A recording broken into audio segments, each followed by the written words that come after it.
All right, so thanks for joining us again. So I'm Raul, and I'm here with a special guest whom I don't want to ruin his last name. So if you could please introduce yourself. Yes, Raul, thank you for having me. Hey guys, my first name is Nick, that bit's easy. My last name is Bicanic, that's Bicanic. The C has a little accent on it, that's a ch sound. So yeah, Nick Bicanic. There you go. All right, so you're the founder of RVLVR Labs. That's right, I'm one of the founders of RVLVR Labs. We do content, we do software, and we also do a little bit of consulting and advisory roles for a number of different companies.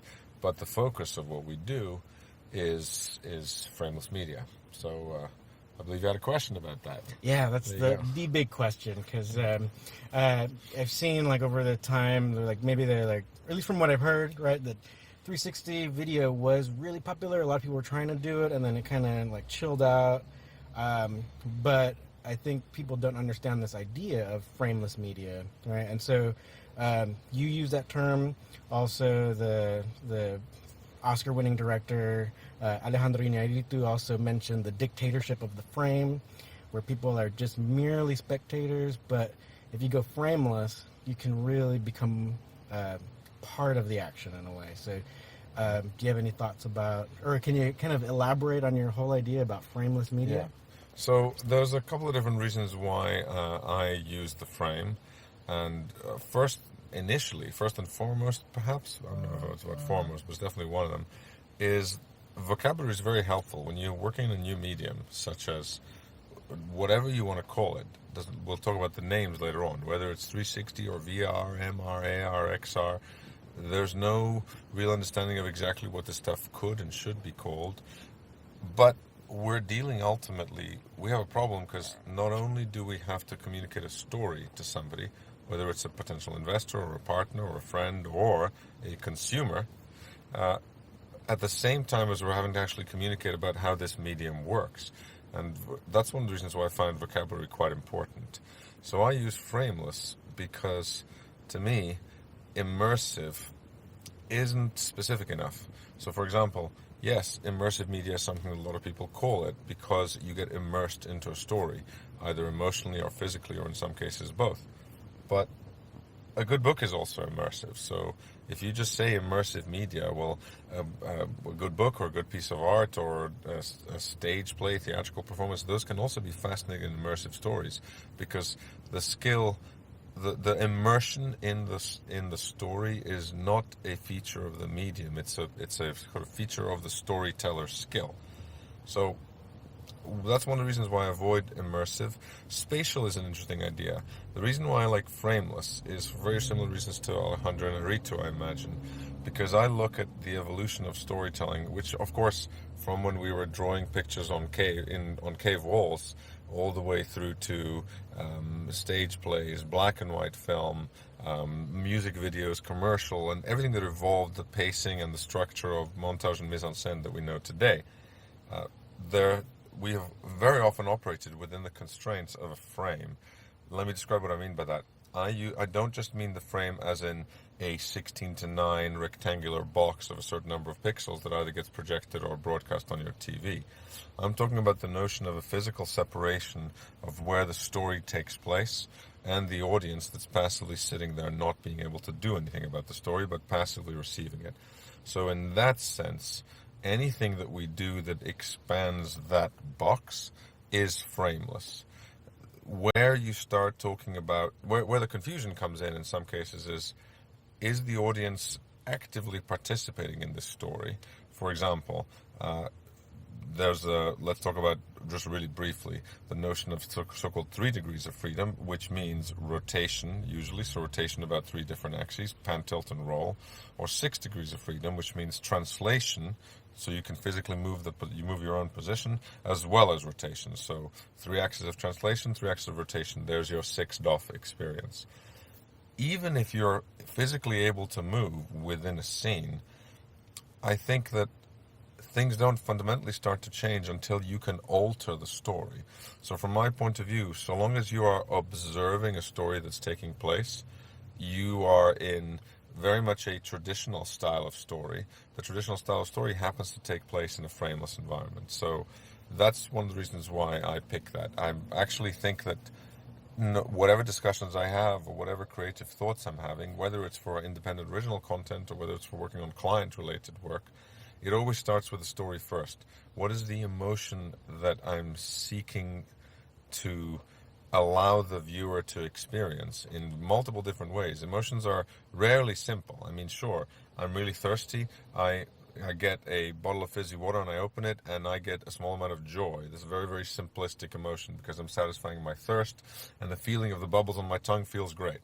But most emotions and stories are far more subtle than that, and they're complicated mixes of multiple layers of what does the viewer expect, what is the story giving, what is the viewer's own experiences of life layering on top of what the story is giving, and ultimately what questions does the material cause the viewer to ask, either at the very moment that they're watching the piece or perhaps afterwards when they're discussing it with their friends.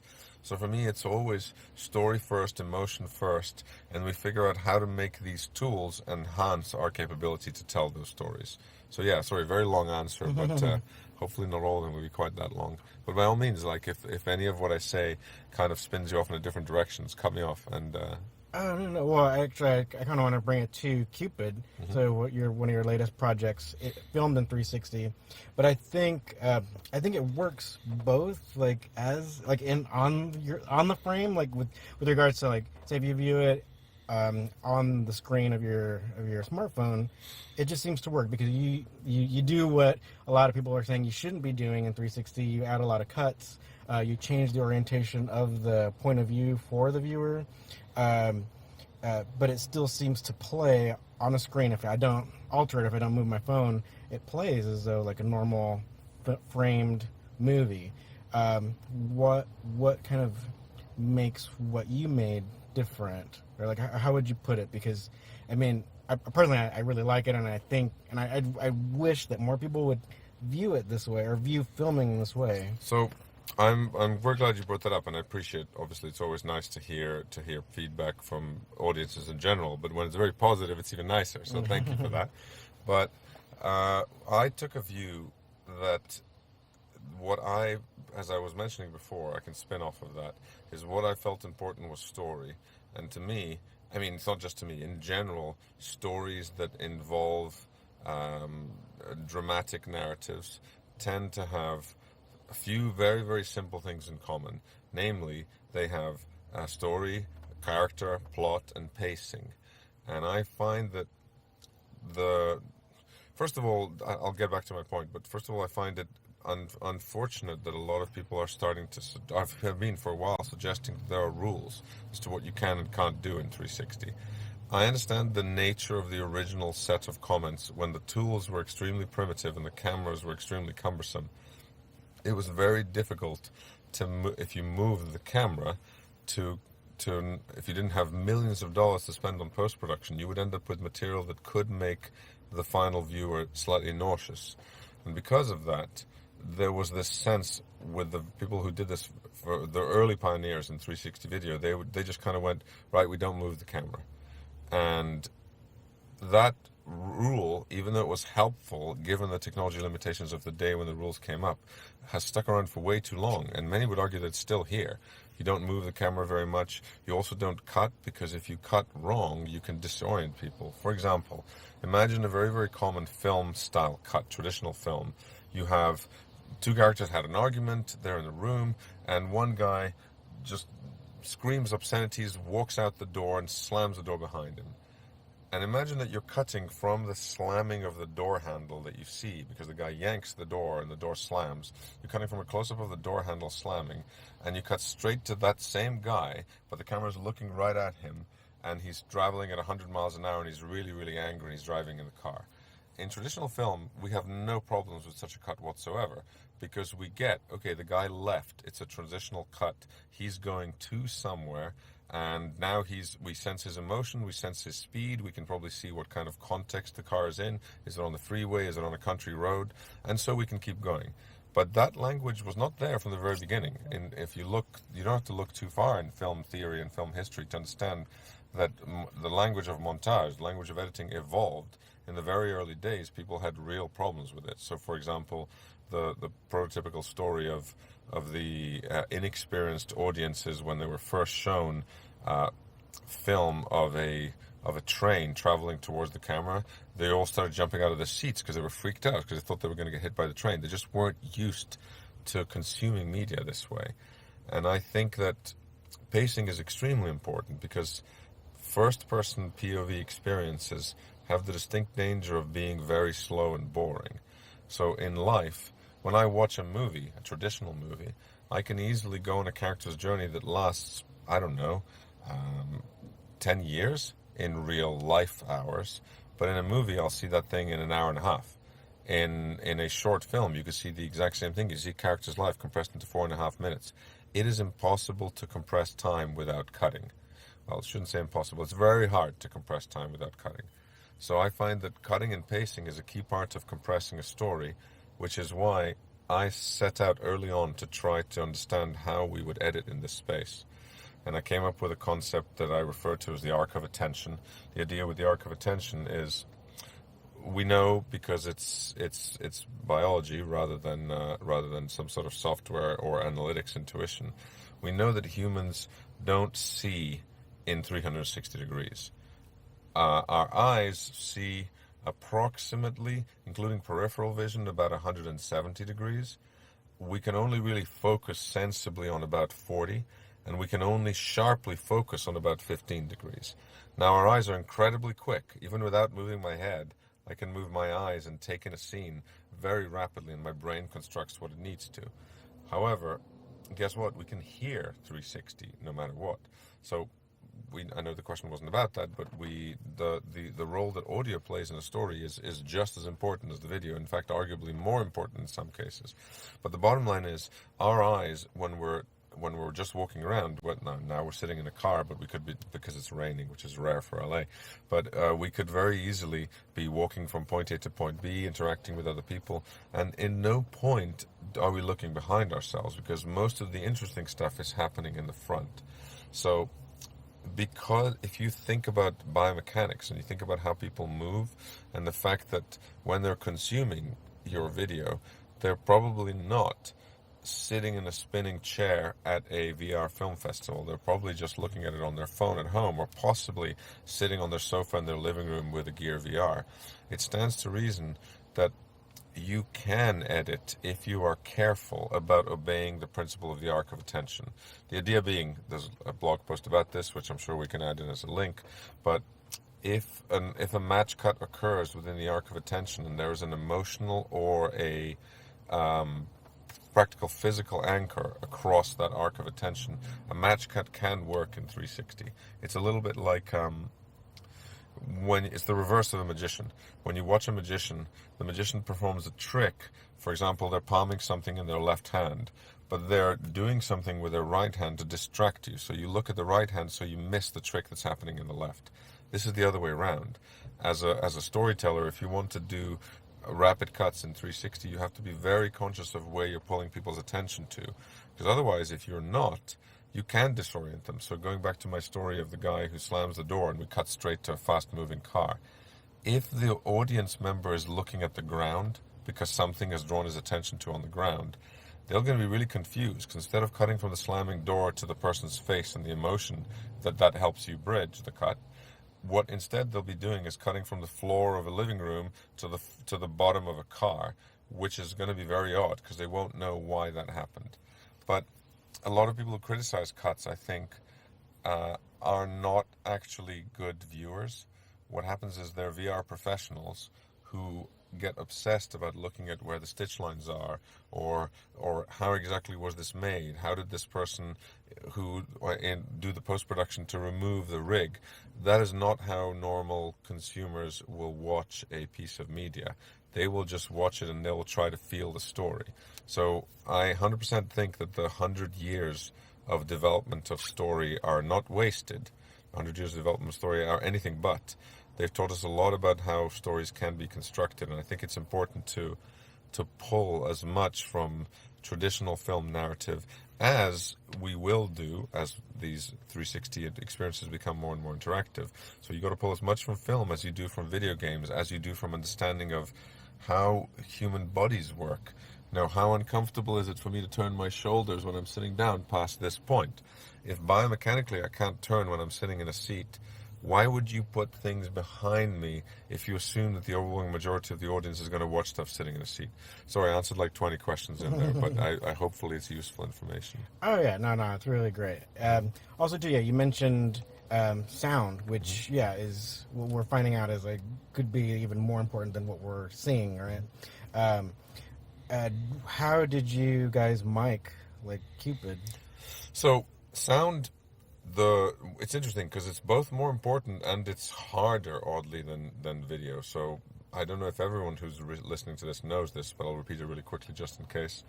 With 360 video, until it's interactive, the statement I'm about to make holds true. With 360 video, once you make your ball of video, the ball surrounds the viewer's head, as it were, when they're experiencing this. That ball is basically burned in when you've rendered it out with all the effects and titles and color corrections. And from that point on, you can imagine yourself sort of like a person with a flashlight in a cave. So the bit that the flashlight is illuminating is the thing of the inside of the sphere that you're looking at. In point of fact, the entire sphere is always there, but you're only looking at a certain part of it.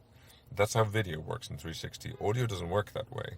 So if you're making spatial audio, for the sake of argument, first order ambisonic, and for people who want to understand the difference between first order, second, and third, there's a really, really nice thing you can get just by Googling first and second order ambisonic. So I don't need to explain that now, but if you're dealing with spatial audio, if you think about it, you're inside this cave, you only have 2 ears, and you can rotate the ears in the same way as you're rotating your head.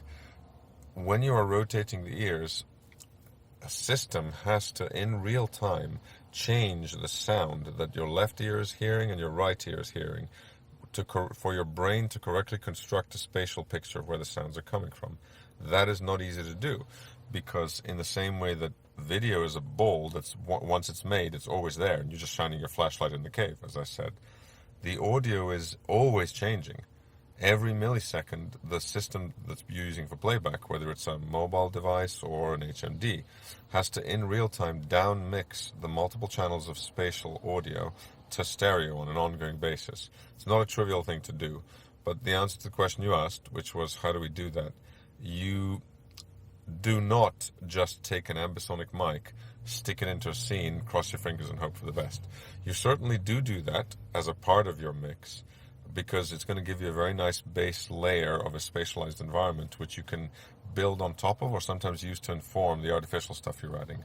But then you capture, in a dramatic piece, you also capture each, in Cupid, we mic'd each of the actors individually, then we layered in a number of layers of, you do audio cleanup, audio mixing, you do spatialization, so you take those mono microphones that don't have a physical position in space, and you physically in the mix put them into the spaces. So when the actor walks across the scene, the mic, and they're speaking at the same time, that mic sound has to travel with the actor, and that has to be done in post. Of course, then you layer on effects layers, you put on a score, you can then mix the score into different places in space, and you can make a transition. It's very important to consider what happens across cuts. Imagine, for the sake of argument, in a traditional scene, so here's your frame, and you've got 2 characters talking, and it's quite common to cut between the 2 characters as they're talking, between the 2 close-ups. Well, imagine what happens if you try and do that sort of a cut, and you respect the spatial audio rules. So, for example, when your orientation is, I assume you're looking at my hand over here right now. So let's say your orientation is over this way. It's a 360 scene, and a character is talking. If a cut then happens, the audio that felt like it was in front of your head here is suddenly going to be behind you at the moment of the cut. And that would be really disorienting, because that's a spatial cue that I can't fix in a match cut. So we've been developing all kinds of interesting techniques where we will slightly blend the audio, so we deliberately put the audio in the wrong place so that it helps us bridge the cut. Because otherwise, if you accurately position spatial audio and then you cut and reorient the scene during the cut, even if I've visually got you, I will lose you on the audio side, because you'll just go, what just happened? Mid-sentence, the woman who was in front of me suddenly feels like she's behind me. How did that happen? So obviously, I want the audience to enjoy the story emotionally. I don't want them to sit there and debate in their heads, wait a minute, why am I confused? What's going on? If I do that, then I've lost them.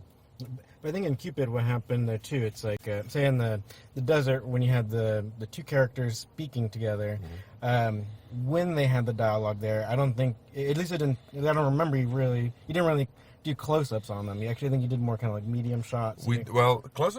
Extreme close-ups are quite hard. So, for example, in these fisheye lenses, if you watch, I'm approximately, let's say, 6 inches from the camera right now. I'm now 3 inches from the camera, and I'm now 12 inches from the camera. My movement has been very small, and in most traditional lenses, you wouldn't notice it that much. But the difference in 360 is extreme. If I move 1.5 feet away from the camera, suddenly, without moving your head, you can see significant parts of my body. So, slight movements of camera distances from primary subjects can make a significant difference in 360. So, yes, there were definitely times that we put the two characters together in one aspect of the frame, but there were also multiple cuts. If you watch, there's a cut where one of the characters starts to walk away from the other one and she snatches him and makes him turn around. There's a very, very hard 180 cut around there. But the cut, I think, works really well. It's one of my more favorite cuts in the piece because it happens on a snatch of a hand, and it happens in a way that you feel one character's walking in one direction and the other person stops them and they walk the other way. So you kind of expect the snap, but when the snap happens, hopefully you don't go, oh wow, that was a bit harsh. Even though it was a hard 180-degree movement, it was very, very rapid. So you're right. In some cases, we placed the characters very close to each other to make it easier for us. But in some cases, I'm not going to lie, in some cases there were shots that I thought were going to work that didn't work. So we captured a number of different things. My approach from a director's perspective to a 360 scene is, as I said, I first start out going, what is this scene about? What am I trying to convey?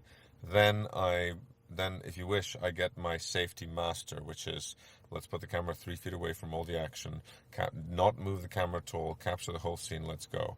And then I start going, okay, what do I think I really want them to feel? What close-ups can I get? And how is that close-up going to look when I start cutting around it? So I'll essentially go outside in, which is not too dissimilar to a traditional shooting style when you capture a wide master and then you go for your close-ups, then you go for your inserts. Inserts are very hard, so I don't think there's any such thing as a traditional cutaway insert in 360, but you don't need it. And the reason you don't need it is hopefully if the reason why you would do the insert is just to emotionally highlight certain things, hopefully the action and the performances can guide that.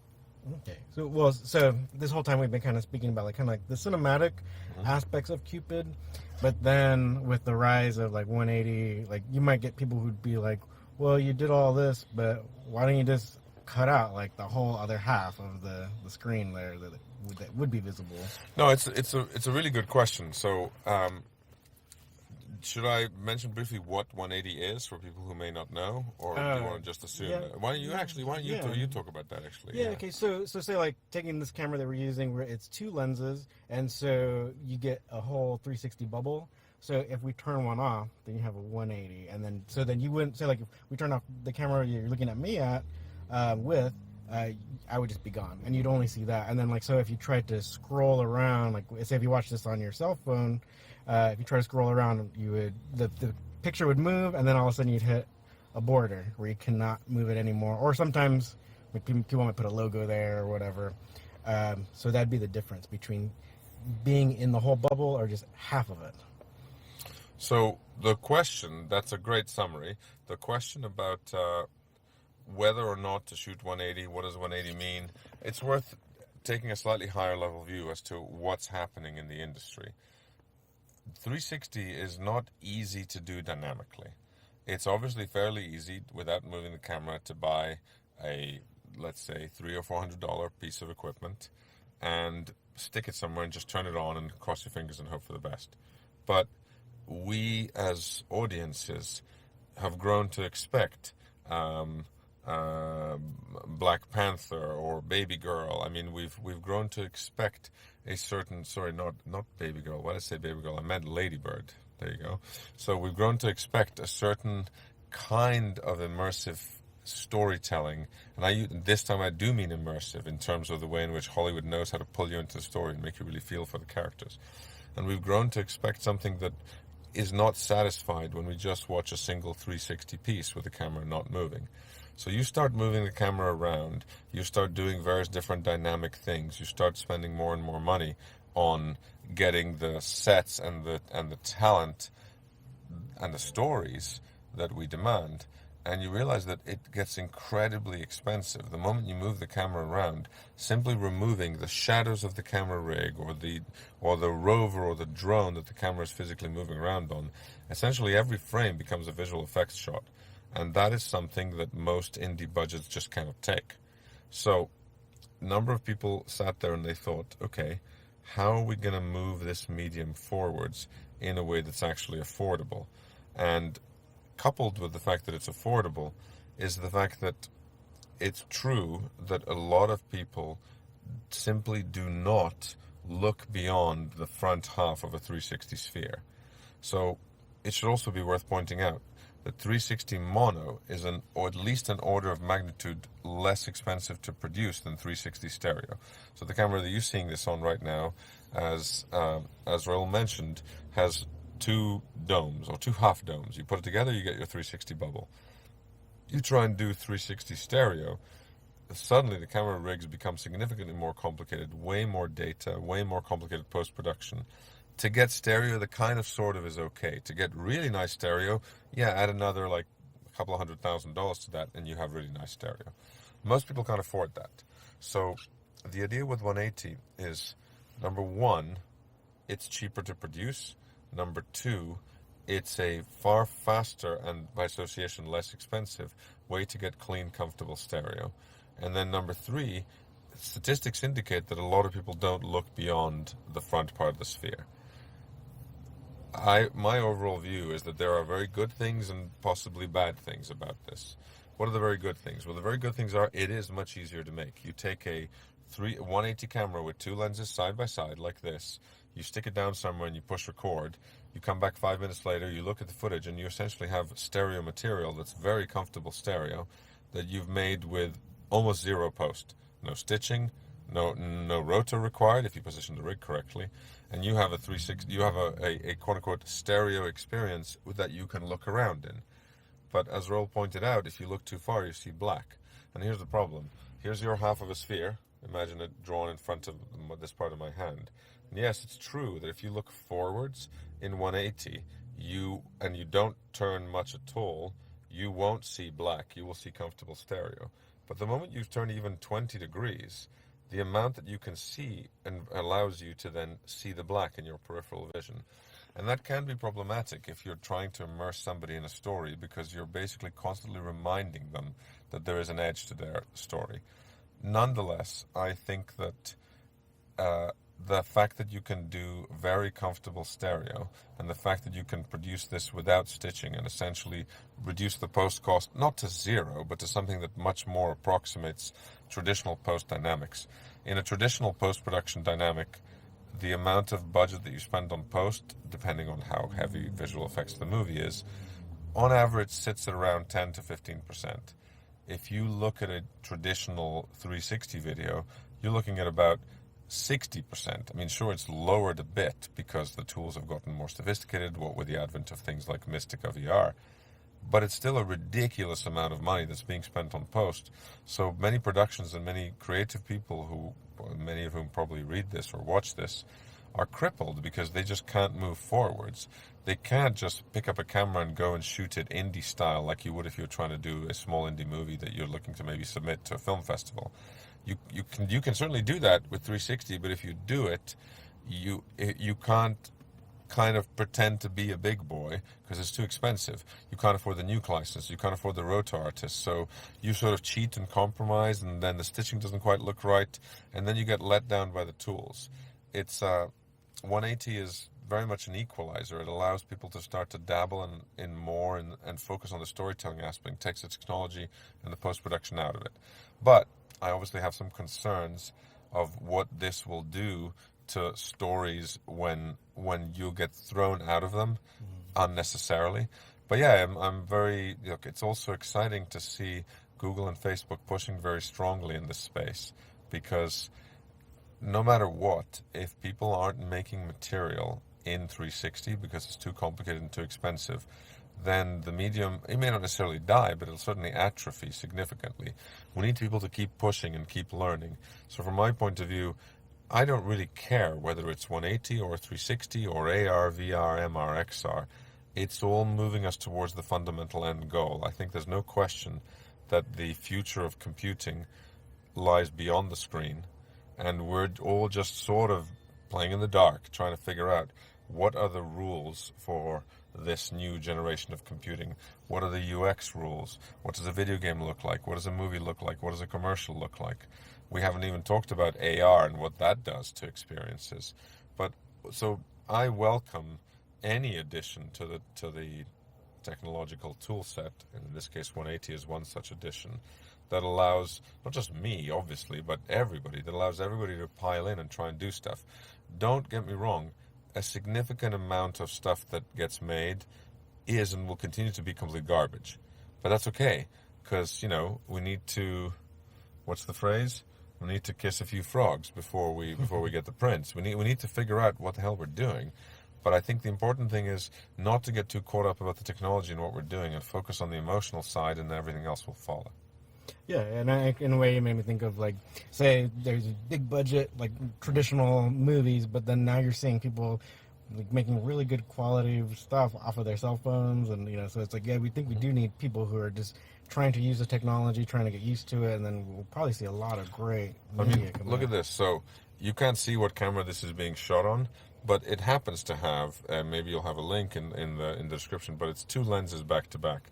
If you think about it, this phone has, this is a Pixel 2 XL, has a camera on the front and a camera on the back. Now, they happen to be separated by about 1.5 inches, but it's not impossible to conceive of having two cameras that are back to back that are sitting inside your phone. And I'm really looking forward to the first manufacturer that does that, because I think it will do for but make no mistake, this is coming. Shenzhen already has prototypes of this. It's just a question of when they choose to release it. When that comes, it changes the dynamic of 360 video forever, because it means that everyone, in the same way that as soon as the iPhone became good enough to take photos, it essentially destroyed the consumer camera industry, and everything ended up being on your phone. Because what's the best camera? The one you always have with you.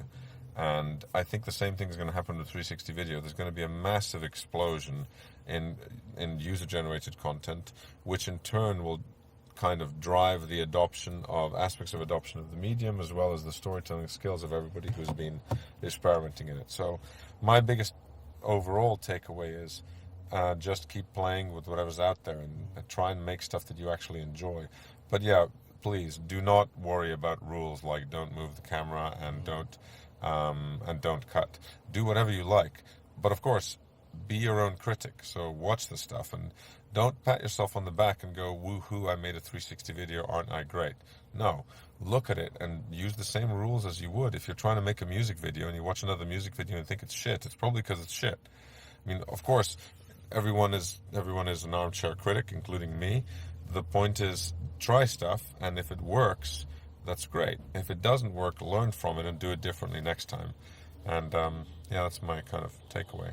All right. Okay, cool. Well, what's your website so people can get in touch with you? The website is revolverlabs.com. That's RVLVR Labs.com. It's we do, as I said, it's content and software. As it happens, we do a bit of hardware as well, but that's a little side thing. It's such a young industry that sometimes the tools that we want aren't actually available. So in some cases, we make them, and that's been an interesting ride for the last few months, for sure. All right. Well, thanks for spending all this time with me. And Thank you very much. Yeah, thanks. Thanks, dude.